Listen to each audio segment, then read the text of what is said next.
Aliens fit perfectly in JJK. Even though it's a supernatural setting, with sorcery being mystical and dealing with curses, the mechanism behind sorcery is implied to be a sci-fi premise that explains reincarnation. Curses would only be one way the energy could manifest, so calling it cursed energy is more of a cultural understanding based on human development, because the principle is connectivity. It's just that if we introduce one mechanic to a universe that otherwise operates only on known scientific rules, and this mechanic allows chain reactions to have weight to them, so the brainwaves that let a person exist can have strength to hold themselves together and outlast the physical body through some kind of soul, there would need to be an opposite mechanic to balance it out. If logical activity is heavier so it's more stable and can exist beyond the body, then it would take more energy to produce. So to get around that, a negative energy is produced at the same time as complex brain activity to counteract the weight. But this negative energy needs to dispel itself to balance the universe back out to zero, so it's drawn to ideas, to logic, to destroy.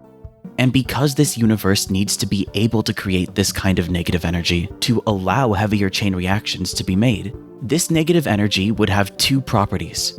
First, it would need to be able to create mediums to store force.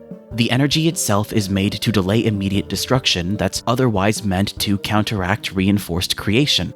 So its existence as an energy works by storing damage and redirecting it somewhere else wherever it's released.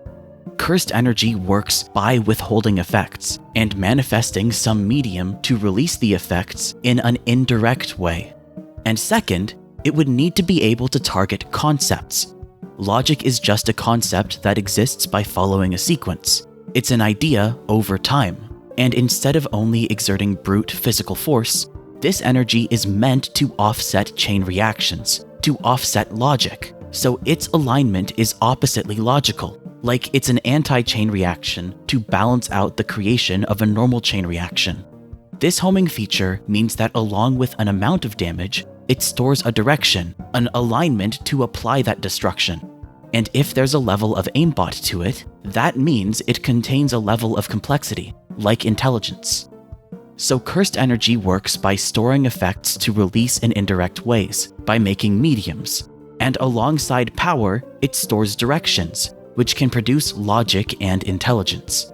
Which means, if this energy is naturally created by humans, maybe from the brain working overtime and stressing against itself out of something like fear or negativity, because the chain reactions do need to be intense enough that the energy is strong enough to separate itself. It explains how two effects would occur on Earth that make the planet seem mystical. Individual curses would appear throughout history because cursed energy would pool and manifest more complex mediums to cross the threshold to release itself and apply its destruction, and over time, layers of cursed energy intelligence would form around the entire world, like bubbles or wind currents, making sorcery overall feel like it's alive, trapping different sorcerer bloodlines in various cycles, and having modern concepts and technology influence the new cursed techniques that can emerge in people. The cursed energy you imbue in your fist might be directed by your intentions, but it's also shaped by your subconscious and whatever wider flow of cursed energy is happening in the battle around you, which to a smaller degree would be part of an even wider flow of cursed energy spanning your whole city, and to a very slight degree within an even larger and smarter flow surrounding the entire world.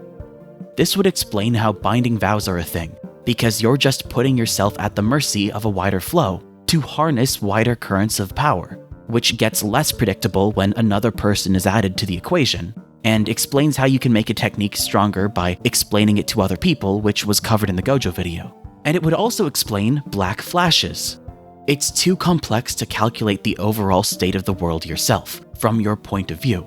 But if you keep your ear to the ground and focus on openly taking in your surroundings for what they are, you have the best chance of lining up with where the world is heading overall. So if you do release cursed energy in line with the world's overall current or flow, you get the ultimate effect of boosting your power, warping space, chaining your energy to the area around you, and changing the momentum of your battle. some humans have developed to generate cursed energy in their brains that they can then harness for their own purposes, which was achieved through natural selection and maybe some guidance from the planet's outer layer of flow, the widest current of intelligence for the planet's cursed energy. But it makes sense other species have emerged throughout the cosmos that have been optimized to use this type of energy in different ways. And at the same time, it also makes sense that their members look like humans and even some sorcerers we know, because they would have been optimized to use the same source of power as the strongest humans. So their species' trajectory would have become aligned with ours, and they might even have compatible souls for reincarnation.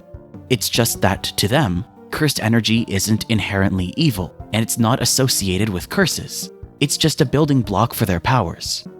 The core message JJK's mechanics originally seemed to have been based on was the idea that this world has all the building blocks necessary to improve itself, you just have to connect them because they're naturally divided, which in JJK's main story was used to make the specific point that the strong neglect the value of the weak, where, because strong people can achieve their goals directly, that's what their strength is, only the weak need to think about alternative solutions, which means while they can advise the strong of even better ideas, the strong don't have to naturally think about why that matters, and their selfishness keeps the world from moving forward, which leads to a setting where people with power isolate themselves from others and create a hierarchy to cement what they have, making everything worse for everyone because they hold the progress of the world in place while their own power deteriorates, and three main villains who embody this idea in different ways. Geto was the natural result of the status division and exploitative educational program created by those higher-ups who wanted to hoard their power. So he grew to dislike the non-sorcerers his people were keeping in the dark and responsible for making complacent. Because not wanting to feel responsible for failures, his strength gave him an easier way out, which was to feel better about himself by neglecting his own role in keeping them that way, and taking pride in the idea of being favored by natural selection. Sukuna was the result of natural selection in response to sorcerer hierarchy, because if he hadn't been strong enough to live for himself, he wouldn't have survived being born.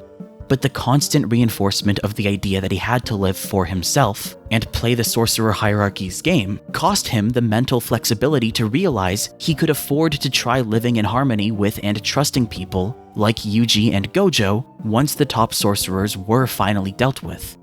And Kenjaku couldn't appreciate the world around him because he could only notice its underlying flaws. So the immediate plan his strength allowed him to blindly follow was to recklessly throw things at the wall and invite chaos that would jeopardize everyone's lives without any better understanding of how to change things.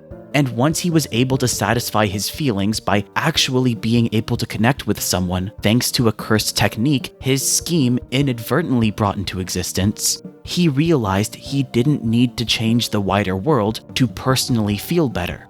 So once he was disarmed to no longer be a threat, he was able to live a fulfilling life. The protagonists also seemed to be designed around this message. By the end of the series, Yuji inherited powers from people he was connected to, and became someone who open-mindedly valued how obstacles could become helpful assets and building blocks for the future. And Yuta's powers were designed around how you can game the power system by getting two people with an honest, open connection to make a feedback loop of empowering each other. Although this idea behind his character never really had time to be explored in the main story. But that's why I don't think it's a coincidence this spin-off is about him having two grandkids who grew apart because of a misunderstanding, facing off against people who have powers tied to a third eye. Because if the new villain is among these Sukuna-level aliens, then fitting the trend of main villains failing to get the building blocks naturally divided message, they could be someone who doesn't realize that what matters is alignment. So while they might have an eye that naturally lets them see into another person's heart or forcibly connect with others, they're failing to realize the naturally divided part of the message doesn't change by giving someone a flashier birth trait, because it's about insight and realization. And unlike Yuta's grandkids, they're not reaching a point where they can mutually align with and understand someone, which means they will always have a weakness. It seems like this 3-volume spin-off will be an epilogue story that addresses the unexplored idea behind Yuta's character, where his grandkids now will learn to overcome their communication barrier and find strength in working together, while fighting hierarchical aliens with telepathic and divination powers who can't. Because even if a third eye seems good for getting people to cooperate, it's not getting people to perform the process of mutually aligning themselves. Which means, if the aliens in charge think the external information and one-way power provided by a third eye are the solution to disagreements, they could never be the ones to unify their society.